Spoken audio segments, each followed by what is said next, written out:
Here's a short recap of how to add a scanning mechanic in Unreal Engine. First, create a blueprint object and use the actor base class.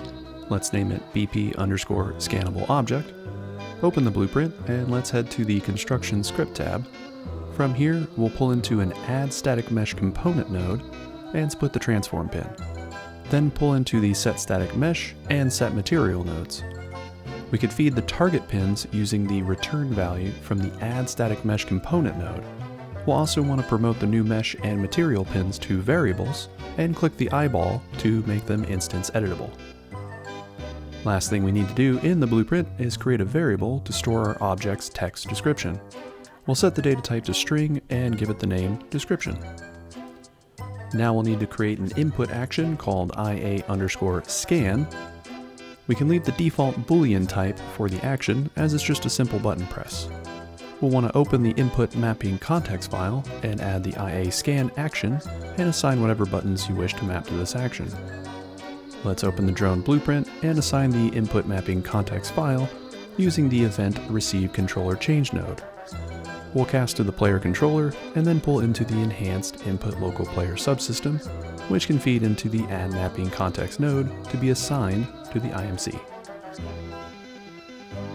Next, we'll call the IA_scan event node and use the line trace by channel node to fire a raycast to get the details of the item it hits. The line trace will need a start and end point.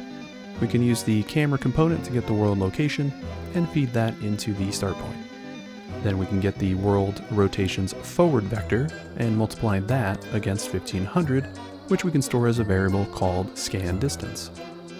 We need to add the result to the original world location to get our endpoint.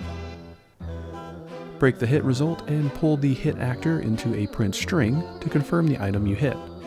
We can then pull into a cast node to the BP_scannable object, and if it's successful, we can get the description variable and pull that into a print string to see if it's working. We'll create a widget with a custom event called scan text, so we have a way to pass the object descriptions to the screen widget. Back in the drone blueprint, we'll construct the widget off a cast node and add it to the viewport. We'll wait 2 seconds and then call the remove from parent node to get rid of the widget. Finally, we'll play a simple Niagara effect to make it look like the drone is scanning the object before loading the widget to the screen. And just like that, you've created a simple scanning mechanic for your project.